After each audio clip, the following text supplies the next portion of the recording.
School District Board of Education into open session. Would the attendance roll call is the same as prior to closed session? Tracy, would you please lead us in the Pledge of Allegiance? I pledge allegiance to the flag of the United States of America and to the republic for which it stands, one nation, under God, indivisible, with liberty and justice for all. Thank you. Item E, the agenda is already approved. Item 4, consent agenda. Motion is in order to approve the consent agenda. So moved. Second. Any discussion or need for individual consideration on any item? Hearing none, all those in favor of the consent agenda in gross, signify by saying aye. Aye. Opposed? Consent agenda passes. Item 5, student representation. Yes. The highlight of the meeting. Okay, well, I'm Tessa Buckmaster, the Student Council Deputy Communications Director. I'm filling for Ashley Mock, who can't be here because she's out of town.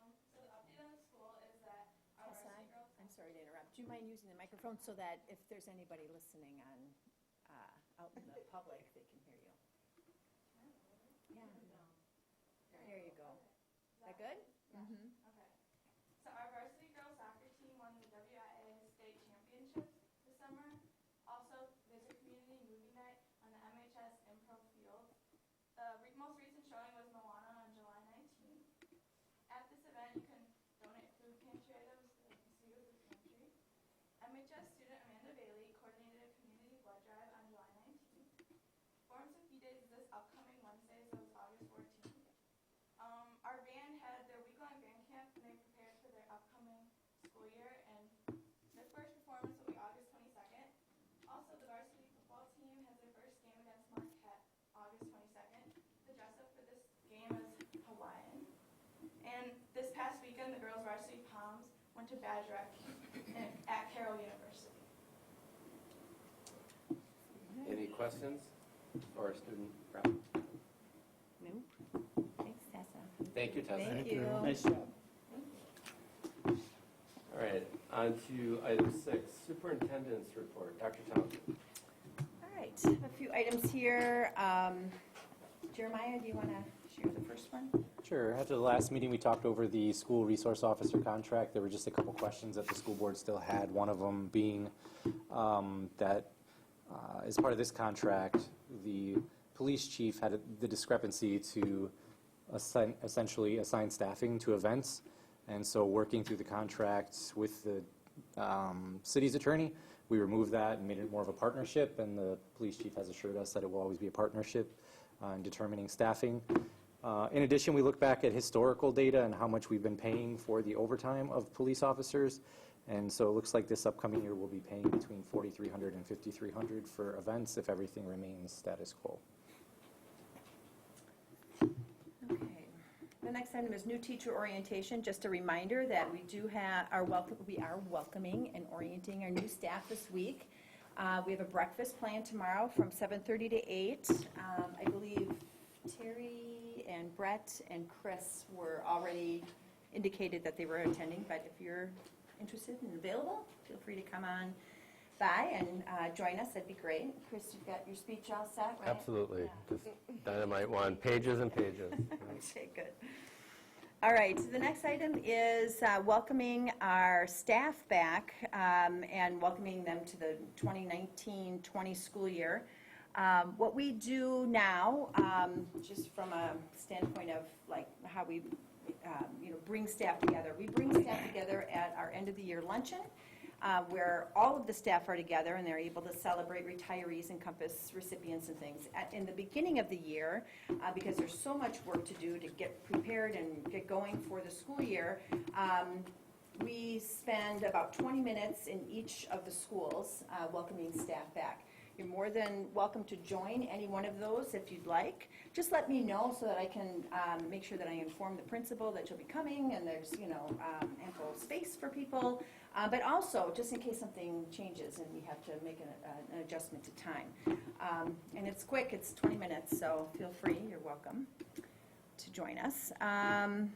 The next item is the public contacting board members.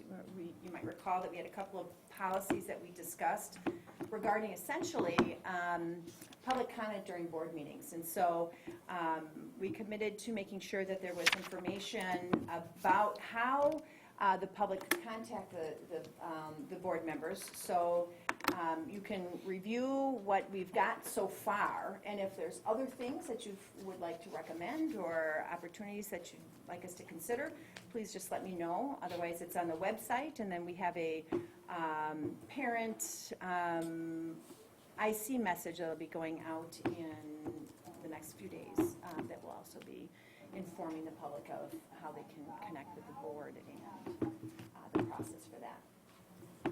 And then, yeah. I was just gonna add that even if you could put it in like the newsletter or something, that goes out, that, this is a process that you can take if you wanted to speak at one of the board members or put an agenda item onto the agenda, that would be good. Okay. Sounds great. Definitely can do that. And then the contributions to the profession. There's one listed there. So that ends the superintendent's report. Thank you, Dr. Thompson. Item 7, other reports. President's report, I actually have nothing this week. Board member reports.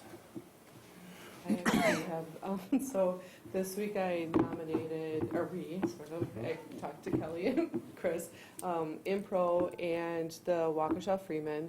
The WASB, did I say that right? Has a honor roll that you can put businesses on, and they can get some kudos for giving back to the school district and stuff. So that should be coming through in September, and they're going to be sending a notification that we can put into our papers or publications and stuff. So I already did that. We talked about it at the last meeting. So those already went in. There's 5 that went in already. Oh, they're different.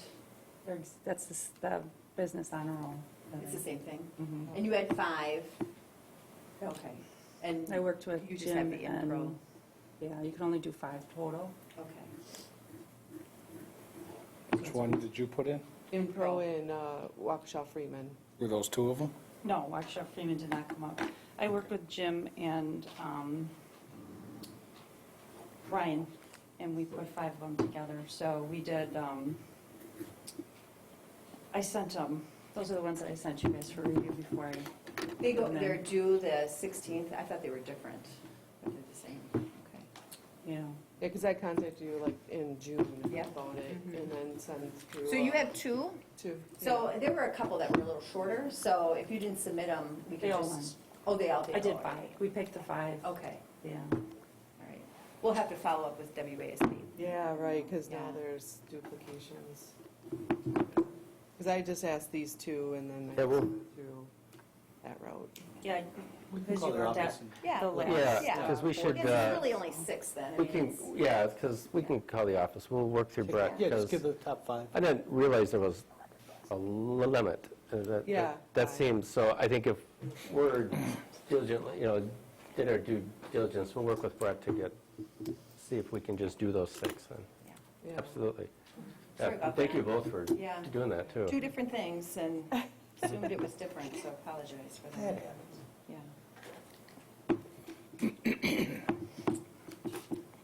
Okay, so, So any other board member reports? Well, the only other thing was that I was supposed to tomorrow be orientated for CISA 1, but I think the person's name was Jeremy, is not going to be available, so they pushed it off to September. Okay. But I sure. still will be attending the meeting tomorrow. Okay, and then you just change your orientation with him? Okay, great, thank you. And then, any other board member reports? Hearing none, there are no committee reports. Item 8, resolution action items, gifts, grants, and bequests. Motion to accept with thanks the following grants and gifts. Grant DPI Peer Review Mentor Grant, $16,750. Gifts, robotics to the Muskego High School, PPG matching funds, $500. Northwestern Mutual matching funds, $500. High School Engineering Excellence Award, Overwatch LLC, Mike Roberts, $50. Boys and Girls Swim, Waukesha Community Foundation, $6,150.12. Activities from Patrick Griffin, $25. Soccer Boosters, MHS Soccer Girls Transportation to WIAA Tournament, $500. Swim Record Boards, Previous Pool and New Pool, Marker Services, Inc., G. Mays, $6,254. And Muskego High School Sports Exhibit, vintage Letterman jacket donated by Duane Zabinski on behalf of the Muskego High School class of 1959. Wow. So when I saw a picture of that, it has 60 on it.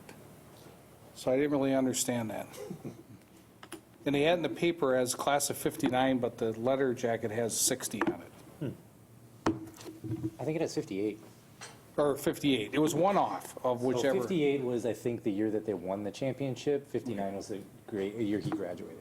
Oh, Oh, okay. okay. Gotcha. Okay, motion is in order to approve and accept. So moved. Second? All those in favor? Wait, before we Oh, yep. proceed, I have a couple things. Sure. One is when I was reading through the donation list, I did, it looked like the total for the swim boards was different than what's listed on the board docs. It said there was a combined total of 3718. 150? For the, you're saying what, for the swim boards, not the boys, not the, Correct. So it has the new pool listed, total cost, old pool listed of 2,300, old pool 1,300, combined cost of 3,700. Am I missing something? I just want to make sure we have this correct for the record. There was two separate items, and there was a similar cost for each of them. So I can go back to the original, but I didn't get the original with me here right now. It should be,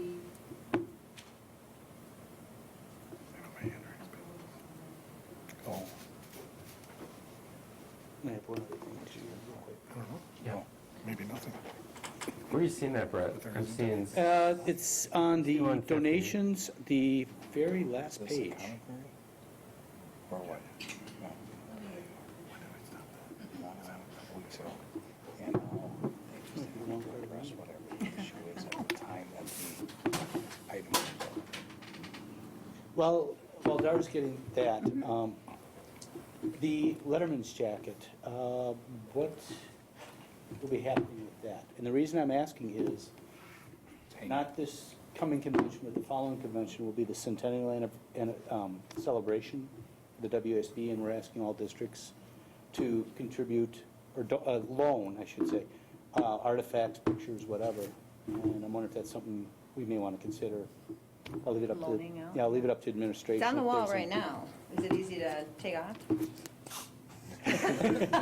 So just something to consider. In fact, this is kind of an aside, but it's since we've already started down this discussion, if there's anything the administration may want to consider, we have a little more than a year to kind of decide if there's anything we want to loan to the convention for display.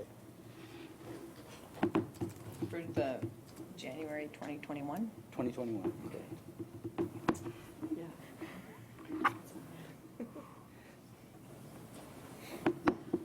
The new pool is 2391, the new board. Oh, okay. The old board is 3718, and then today, there was an additional $145. Okay, so this one's 2391. That one says 13. Okay, I see what you're And saying. then there's combined at 3718. Okay, so then, And then the 145 was from the other memo, correct? yeah, you're right, this is. yeah, so if we had that, Incorrect. so there was a donation made not So it should be listed here? 3718. 3718 plus 145 would be the correct. Okay, so we didn't see the 145. Pardon me? So we're not seeing the one, That's on the other memo. got it? It is on the other one. Okay. So then that equals the 6254 that Eric Well, no, it should Red. be, the 3718 plus the 145. Well, here. Yeah, it's 6254. Total cost for the new board. Total cost Right. for the old board, combined cost was 37. And then plus the 145, that's 6254. Yeah. Because the total cost for the old board was 1327, so, okay, got it. So I think we're good, right? Yeah, so we have Well, to amend that Yeah, 6254. do you have the total on that, Kelly? I saw you writing it down. 3718 Right. plus Plus 145. 145.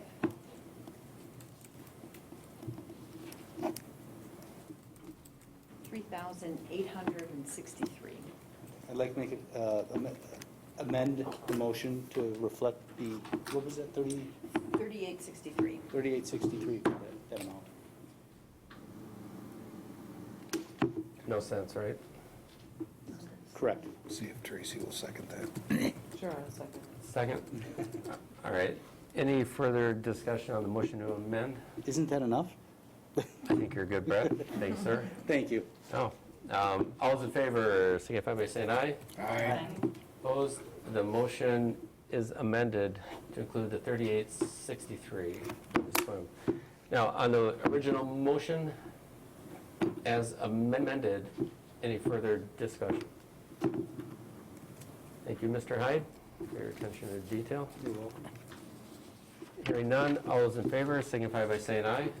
Aye. Aye. Opposed? Motion carries. Thank you very much. Thank you.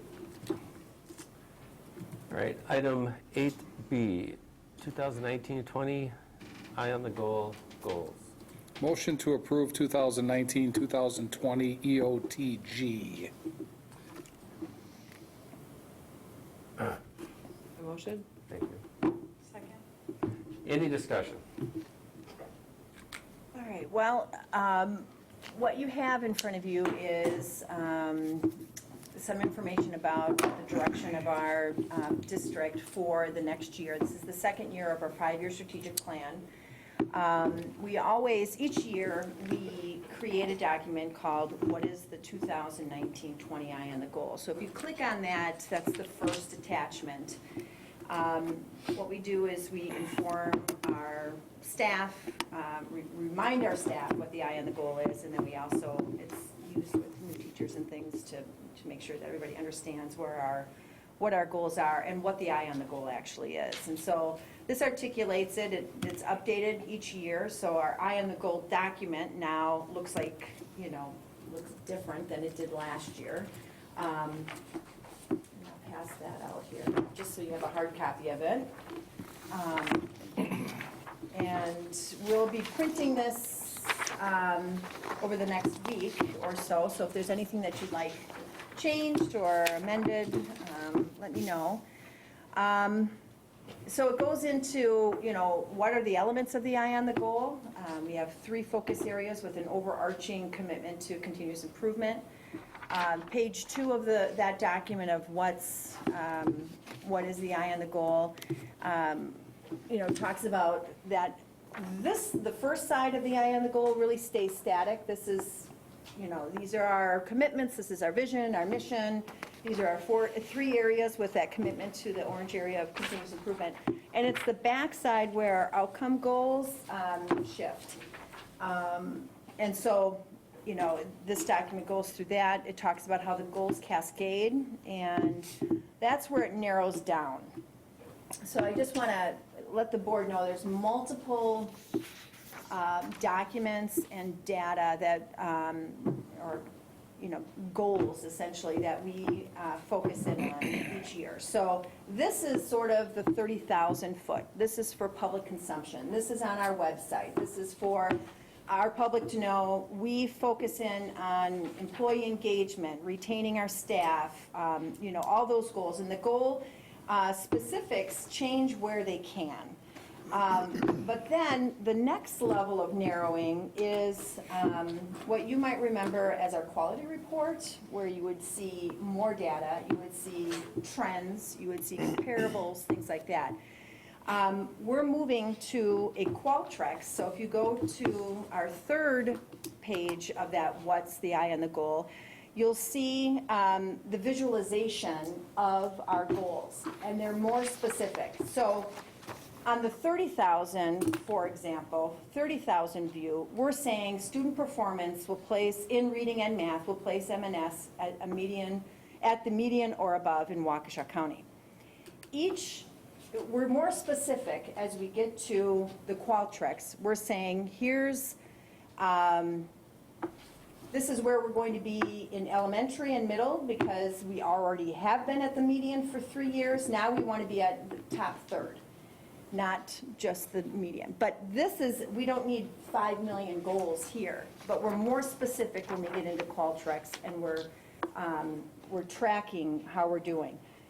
And then also, as it gets even further in, the thing that you see here on page 3, this is Lake Denoon's Qualtrics, Eye on the Goal. So they're even more specific, where they talk about what percentage do they want to see advanced and proficient to grow. You'll see 2 goal lines, a red goal line and a black goal line on this page 3. The red goal line identifies where the county median is, and the black goal line is where their actual goal is going to be, which means we know where the median is, but we're going beyond that. We're just right now creating these eye on the goal visualizations for the buildings coming off of 2018-19. And so some of this is going to change. Middle school, Lake Denoon is going to have a top third instead of the median, so that red goal line is going to move up. And so they're going to have a higher goal to achieve. So I just want you to know the audiences of like this compared to the Qualtrics, which is something as we meet in October, you're going to have access to each school's Qualtrics Eye on the Goal. So you'll see more specifics about where they were, where they're going, that goal line, and then you'll know what their metric is from the standpoint of progress monitoring. Because what we do is throughout the year, 4 times a year, we come back around. What data do we have that would say whether or not we're going to meet our goal by the end of the year? And if we're not, that gets us to the next item on that page 3, which is strategic actions. We write strategic actions in the beginning of the year to say, this is what we're going to do in exemplary teaching and learning, in highly effective personnel, and in sound stewardship that will have an impact on our goals. Every school has it, the departments have it, and then when they look at their progress monitoring data, they might say, okay, it doesn't look like we're going to be meeting our goal. We're going to make some changes to our action steps so that we have a better chance to meet our goal. We don't change the goal, we just look at action plans differently and say, what are we going to shore up, what do we need to do differently? So, and then the document goes on to talk about what that green means, what the yellow means, what the red means. Our district Eye on the Goal for 2018, it also shows what are the results for the outcomes for this past year. And actually, I see an arrow, it says 17-18 Eye on the Goal outcome measures. It's 18-19. So I'll get that changed. But so the yellow is indicating that we're close to meeting those goals, and we shared this with the board, indicating that some of our results, you know, are a product of some of the changes that we've made over the year with realigning some of our schools, and you know, kind of looking at those root causes and working with staff through a professional learning community environment, and working with some coaching in that area. So this is what we share with our staff. We have it available. Also, a smaller version of this will be sent to our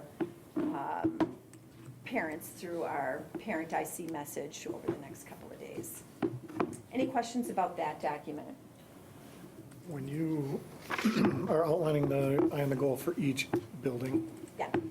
can you tell me who's engaged in that process? Is it the principal and staff? Is it? So, good question. So we have 6 leadership retreats during the summer. We have 2 in June, 2 in July, and 2 in August. We invite leadership teams from each school. So that includes principals, if there's APs, and coaches and psychologists typically. That's their leadership team. If they have other people that are part of those teams, they're invited too. So we have teachers here too for our leadership retreats.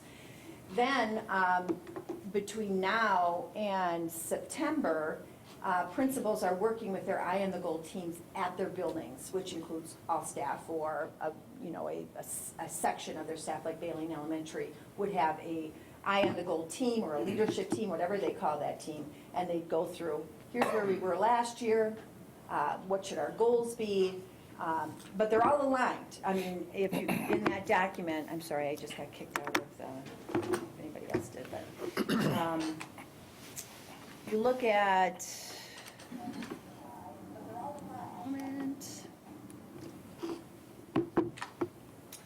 if you look at page 2 of that, what is the eye on the goal? The important part of creating a system that is aligned is that every school and department has goals that are aligned to this, if it makes sense. Like, some of the schools don't have master plan on their eye on the goal because they don't have to worry about those elements. But all of the schools have a reading achievement, a reading growth, and a reading gap closing goal. All of them do. And so that team will be part of creating the exact goal, along with then the action steps. So do you, or Jeff, I mean, do you have final oversight on that as far as, hey, I think you guys could stretch a little bit more, or you're already at the median, let's take it to the next level kind of thing? Absolutely. So we meet with, I meet with departments, Jeff and Courtney or Christy meet with buildings, and they will talk specifically about what is your goal, what are your goals, what are your action steps, why are these the high leverage, and so yes, it's a conversation. Kelly, do you, okay, so we know how the public is right now. Everything is about social media and what they see online and what they're reading, right? All of the content that they're getting is, I'm just curious, do we ever correlate any of this stuff to what marketing is driving where we're sitting with, an overall community? So for instance, like we, the thing, our school district just posted this, that we're, within the top 25, I think we were like 22. Is there ever a time frame where our marketing department gives you those numbers and saying, because I mean, we do this in the healthcare industry, like looking at what drives us to get these awards and these accolades, so that we kind of look at the, because that's what the public is going to be looking at also, not only just because our kids are going off to colleges and excelling and stuff, but also what are we getting as a marketing ploy to get students to come here and Yeah, stuff like this. So, niche. Yeah, it's really hard to get our arms around niche, for example. They have their own thing going on, and I don't even know when they send out their information. So it's so interesting. But anyway, we do look at all of those, what makes it. We did talk with the board when we went to CAP, and understanding that means kids are not going to be taking AP as much because they're going to be taking CAP. And what we need to do is understand, the public might think, well, why aren't you on an honor roll every single year? Well, it's because we're also providing all these other opportunities. So it's our job to make sure that we're pushing out other things also that we want to make sure that our public knows. Mm-hmm. So we do track all of our, social media from the standpoint of like what's liked and what's, like increasing our, Facebook audience and our Instagram audience, which we're doing, Kate's doing a great job with all of those things, so. well, and I'm sure that she would read the comments or take the comments in, and honestly, nobody really made any comments, but could they have said, boy, we're 22, why are we not 1 or 2? Yeah, right. I mean, that could have come from our public, it didn't, but it's just one of those things that I'm like, well, maybe there's good reason why we weren't 1 or 2, because they're looking at X, Y, and Z, and our goals are A, B, C. You know what I mean? Like if we're on two they have separate their own pages. survey, so we know what that is, and we probably shouldn't even, I was a little skeptical of even sending it out because it's so much out of our control. You know what I mean? It's not like they take our survey results. They're doing their own survey, which isn't kind of universal. It's a few parents that might have elected to take it, but it's not something that's pushed out by the district or even by them for that matter. So, right, so it's important for us to make sure that we keep track of what the public is expecting of us and, yeah. Which brings me to the next level of kind of the narrowing down as I was kind of describing. So we have that 30,000, then we have the Qualtrics, which is, eye on the goal for both the district and the building. Then we have, if you recall, we have those quality reports. That's all moving into Qualtrics. We used to have just a 25-page quality report, and now we're moving it into, and it was all on Excel and different kinds of things, but we'll be rolling that out to you, which even gets deeper down to the, more specifics around students and what's going on in all of those areas. All these areas right here that we don't necessarily have an eye on the goal for them, we track all of them. So we track social media, we track all those things. We just don't bring it to the public because it's just too much. So I'm sorry.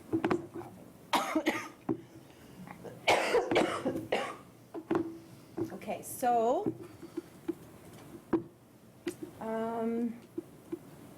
and then the next document that I have attached, there's the Qualtrics district eye on the goal. And so that goes more in specifics.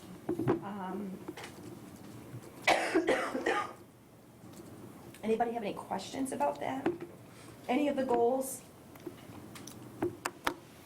Because then what we've also identified, and this is the second year that we're identifying, like around 8 things that are something that we're focused in on for the year that's maybe a little different, or it's higher leverage, or we're expecting some support from the board on. So, and if you kind of scroll down in just the public content, you'll see that we're highlighting a few focus areas. So the first bullet is letting the board know we're re-articulating a guaranteed and viable curriculum. About 12 years ago, we started articulating our curriculum through a tool called Build Your Own Curriculum. And we've been updating it, and it was useful for the time. We are moving away from that and moving toward a process where we're identifying standards of focus and really looking at rigor within that focus, so that vertically we can guarantee that all first graders will have these standards. And then in second grade it'll be these standards, and it's very specific and very articulate. I don't know, Courtney, if you want to add anything to that. So we have begun the process with literacy and math, and then there are content teams also at the high school then that are working during Summer Institute. We're being really thoughtful to have vertical teams K-12 engaged in the work together, so we're not creating any gaps for students, and then messaging out this summer when we have staff back before the year begins that it doesn't mean that we're not teaching other things, but really that this is the set that we're guaranteeing and we're monitoring, and we're creating plans to reteach if students are not proficient with those standards. So clarifying when teachers are meeting in professional learning communities that these are the standards that they're focused on, and aligning assessments to it. So again, not that we're taking things off, but that this is what the focus is. So as we continue to grow our professional learning communities, which is our second bullet, those standards of focus will provide that focus that teams need, as well as common forming assessments around those standards. So it's more prescribed, it's more scientific than it is about just kind of what you want to teach. It's really about, these are the expectations very clearly stated, and we're providing these common assessments so that teachers can come around that and say, how did your students do? How did you get them to learn all of that? And, those very, very strong conversations around student learning. And where are these standards based off of? I mean, where are we coming up with them? Well, we have ACT standards, we have Common Core standards, we have the science standards that, so it's the standards that the board approves every year. You did in July. Right, so it would be taken, it's a subset of those standards, so it's still those same standards, but it's taking, pulling some out of that entire set. Can I ask a off-the-hand question? Because Courtney, I think you might be able to answer it because you did elementary school for a while. Sure. Is there a standard point in kindergarten or first grade that we assess the kids of how they learn? If they're like more visual or auditory or kinesthetic, or like, do we ever assess that within our organization? Sure, so we have teachers, even in kindergarten classrooms, that are informally doing that. Students are creating learner profiles, sharing, really starts at how do you learn at home, too, like a kindergarten student coming in and telling us where that happens and who they're talking with. And so then it grows from there. Our first formal assessment would be the COGAT, so the Cognitive Abilities Test, that tells us more, not proficiency-based, but what type of learner a student is. So we're able to see a strength and then a relative area for growth, and then that's done again in 6th grade. So that would be more of a formal way for us to assess the ability of the student, but really ongoing through different opportunities and teacher differentiation and personalized learning. We have learner profiles that are created for students as well, but that looks different in different classrooms. And are those associated with our goals at all, or no? According to? No, not necessarily. It would That would depend be on. more into teaching Yeah, plans and yeah, stuff like it's that. very more the nitty-gritty. individualized. Okay. More around the personalized learning aspect of our efforts, yeah. And do we ever, I mean, I don't even know if this is something that you guys do within your organization, because we do it a lot in ours with evidence-based practice, but have you, I mean, is there any way to evaluate that? Like, how are things working according to the type of student that you have sitting in front of you? Are we monitoring that at all, or doing any kind of? Like labeling a particular student, a particular type of learner, and then determining whether or not It's they're effective, performing like, better. yeah, your teaching strategies are effective with that type of learner or anything like that. I'm just curious if No, we're, we haven't collected that data at the district level. Right. that'd be kind of cool to see. One of the things that we have started to collect this past year with the student survey was to disaggregate some of the data to see how do some of our learners that might be identified with an IEP or a 504 student, how do they feel about their level of engagement in the district I saw that in results. comparison to maybe a student of regular ed. So we are collecting that data. This is the first time this year that we've done that. Yeah, because I saw that the engagements are, it's kind of low with the students. So I was trying to figure out, is it because they're not getting the needs met with the way that they learn, or is it something other than that? And the only reason why I'm striking this chord is because I just got over teaching at Bryan and Strand in a theory class, and that was one of the things I had to grasp with these students, was that each one learned differently, and the way I was lecturing was not meeting the needs of each one of these students. And unless I would have assessed that off the very bat, I would have gone down, I would have just proceeded the way that I was teaching, and it wouldn't have really affected the students. You know, they wouldn't have learned as much or got anything out of the lecture or the way that I was teaching because of the way that they learn. So I don't know, I was just curious where we're at with that. Because it does affect the outcome of how we produce their thinking and their cognitive learning and stuff, so.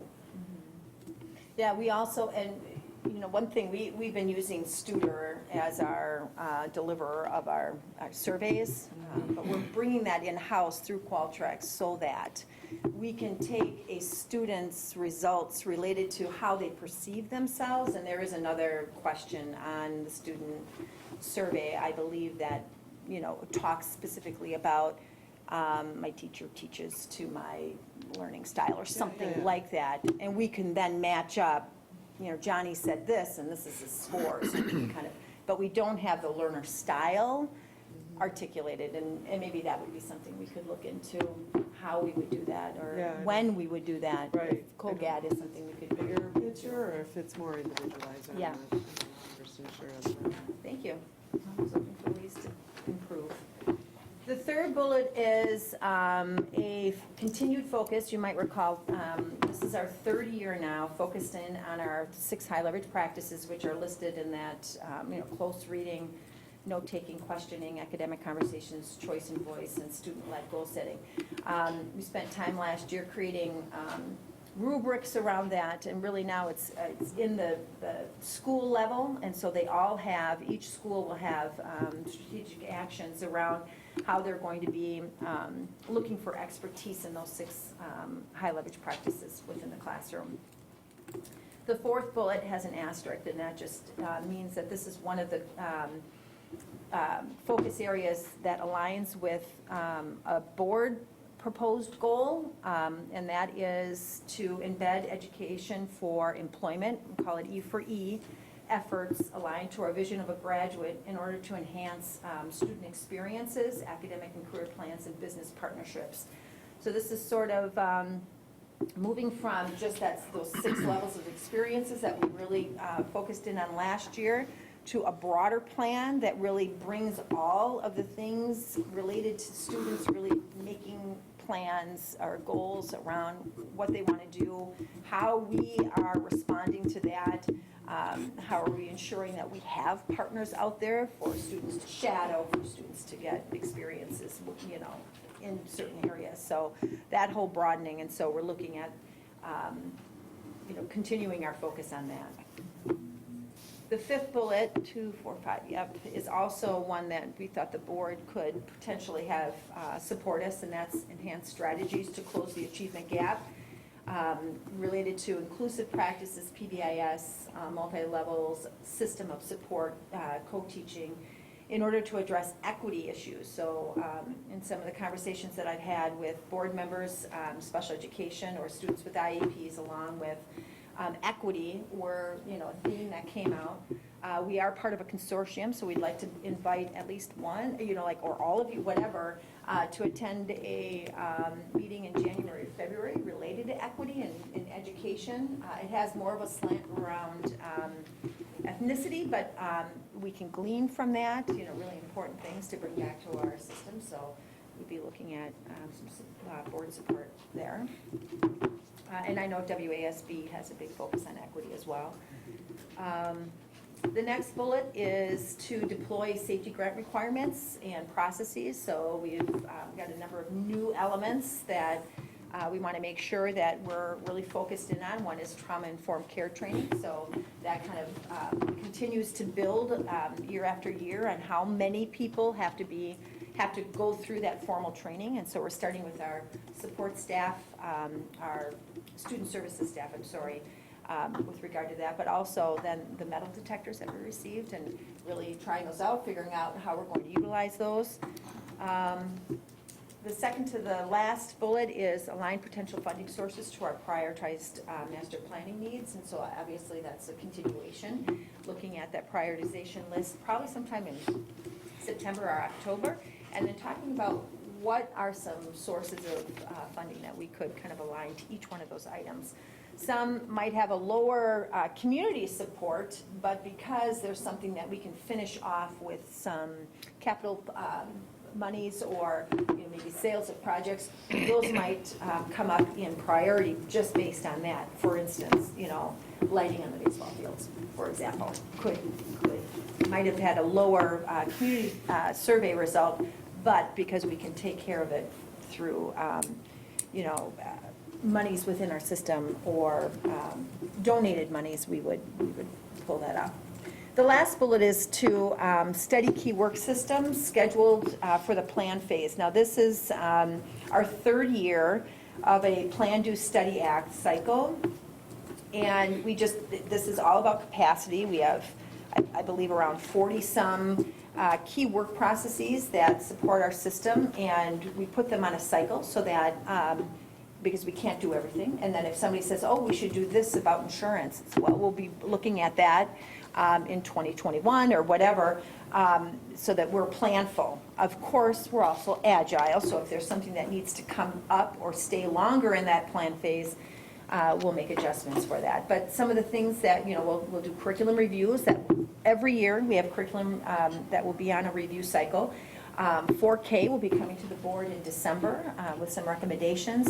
And then we have evaluation tools, staff evaluation tools that will be looking at studying and determining whether or not we have the best tools currently, or if we're in need of making some adjustments to those. So those are the goals, our eye on the goals, just a view of what type of Qualtrics goal setting we have going on in our system, and then some focus areas that are key to our 1920 efforts. Any questions about any of this?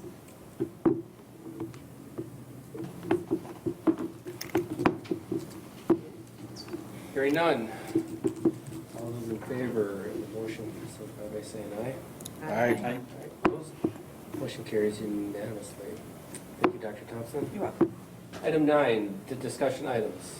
2019, 2020 budget. Is that just an open one right now? 9B, proposed 2019-20 board goals. I think you captured these in your last. But, any comments or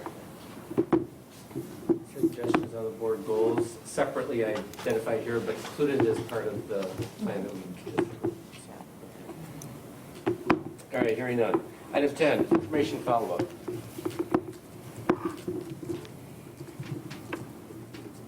None? Oh my gosh, then we are set to have a motion to adjourn. Actually, let's do it during the formal board meeting. Yeah, I think we should. Under miscellaneous business as authorized by law. Mrs. Blair. So the group got together and we got you a little gift before you leave. Aww. So you have to open the card because it's kind of cute. You'll see when you open it.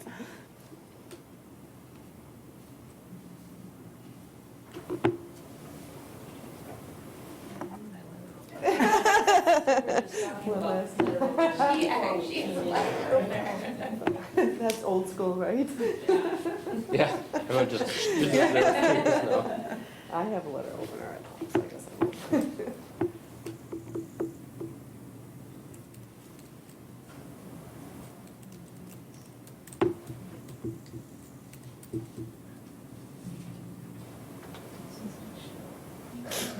It's her last certificate ever, hopefully. Handing down my party shoes. It should have been a statement before, you know.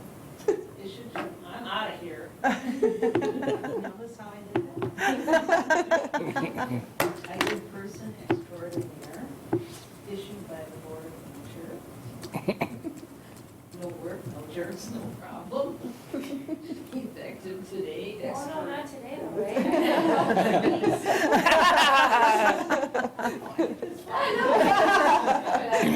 Expiration date, never. Yes.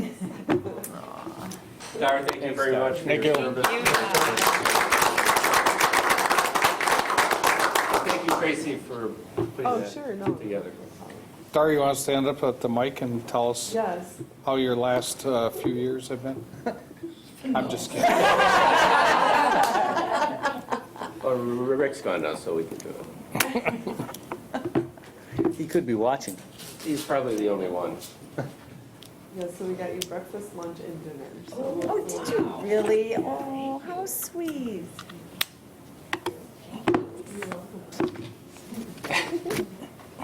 It's gonna mean breakfast there. Which one? Mickey's Grill. It's right off of Janesville Road on the corner. Local? It's all local stuff there. Oh, yes. So nice. It's in the mall by the karate place. Right by Jerome Drugs. Yeah. By the Mickey's. WMA. Oh, Yeah, okay. there's a little grill there on the They corner. had so many different places in that little area. It's locals. Oh. Mickey's has been there For for a while. lunch. Have They do a they pretty been good there? job. Okay. I was here when they had a Euro place. If it's the same place. There you go for dinner. Let's see. Sizzler. I don't think there is any Sizzler. Bass Bay, I've been wanting to go there, I've never Oh. been there. Oh, I've been wow. wanting to go there. Nice. They've totally You're gonna enjoy remodeled it there. everything, so. Go when it's nice, you can use the patio. Yes. Well, Thank you Dar- very much, Dar. Dar will be with us on August 26th as well. So. Yep. But maybe Jamie will be kind of running the show by then. I don't know. Well, thank you, Dar.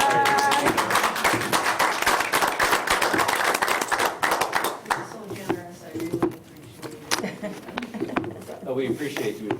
Yes. Hearing no So other- for the people that haven't been here that long, Dar used to come to your house every Thursday or Friday? Thursday. Every Thursday, and deliver the school board packets. That's insane. Them when they were like binders Yes. after Wow. different color Yeah. papers. How long ago was that? Oh, When did man. you stop? Right before I came, actually when I 6 years ago? 6 years ago? 7 years, 7 because years? it was, I started board docs, or we started board docs when I got into this. Started board docs in Yeah. 2004. Well, I'm very thankful when I came on the board years ago, or 5 years ago, it was electronic. Yeah. So thank you. It was a hard transition, I've though. had some neat experiences driving around and delivering the board packets. Lit in the ditch one time and there for a couple of hours. Oh, man. A couple of ex-servicemen helped hold me Aw. out. Those veterans. And Mm. then sometime I They are, I know. don't recall this, but I drove up to your house and my husband was Must be sitting in the amazing. car with me, and he was like this. Because he had had surgery that day, and he had a complication with Oh. the medication, so we went back to the ER. Yeah, I Before remember I this. started continuing to deliver the board Oh, packets. Yes. Very Eric dedicated. said, "You better get him home, he doesn't look too good." Yeah. And my You dog recall would, my dog would always wait for her. He was like, so when my dog knows the buses and the mailman and Dar. And Dar. Yeah. So she would always sit and wait for him to come. She knew for some reason what day it was. Yeah. Very Thank you, nice. Dar. Thank you very much for all your time and effort. Thank you. And my pleasure. Well, hearing, having no other miscellaneous business is authorized by law. Motion to adjourn is in order. A motion? Second. All those in favor, say aye. Aye. I oppose none. We are adjourned. Don't get